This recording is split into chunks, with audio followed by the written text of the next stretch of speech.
The story of the book and how it came into being is kind of interesting. I had discussions with Sister Nirmala, who was Mother Teresa's successor, about this book and whether I should write something that told stories about her that are not in the public domain. And she urged me to write the book, but then I went 13 years into academia as the president of 2 small Catholic colleges. And when I finally emerged from that in 2020, I took the book project up again. The reason I wrote the book was to accentuate her humanness, the beauty of her humanness and her humanity, and how she loved chocolate and liked to joke and could get angry at times, and just how incredibly beautiful a mother she was, with stories that accentuate that. The whole book's purpose, I hope, is to remind people that Mother Teresa became a saint because of her humanity, not in spite of it. And this is where God could work with her. I think sometimes we turn our saints into plastic statues and attribute to them all sorts of ethereal qualities, when what really made Mother Teresa a saint, besides her heroic faith and her love of Jesus Christ, was her beautiful humanness, that her grit and her determination as a mother. So that comes out in the book, and that's why I'm excited it's coming out.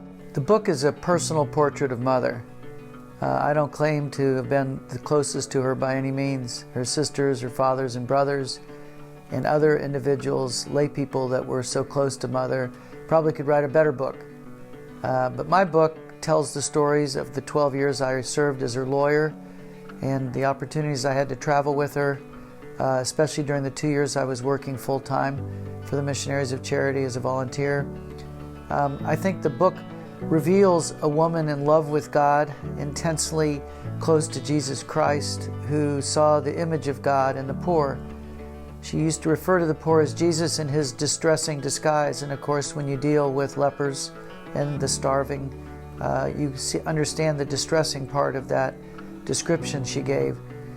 But she was tenderly in love, as a mother was, as if they were her own children. And not just the poor, but people like me that she mothered and expressed her maternal affection toward. So I hope a reader of this book gets a view of the true Mother Teresa. And this personal portrait hopes to convey through stories that woman that was so full of love of God and love of neighbor, and how she followed Jesus to the end. Some of the interesting and unique features of the book are the last days of her life captured in detail. That's not been published before. Some stories of her with Princess Diana and Mrs. Clinton, then First Lady of the United States, and also her time with Ronald Reagan and Pope John Paul II. I think history is going to marvel for centuries to come about the closeness of the relationship between St. John Paul the Great and Mother Teresa of Calcutta. And so this book begins that discussion, I think, with some great stories.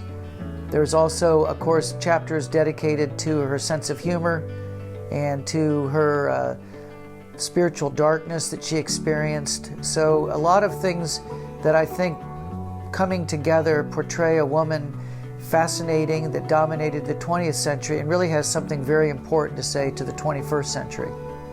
And I think the book's going to convey that.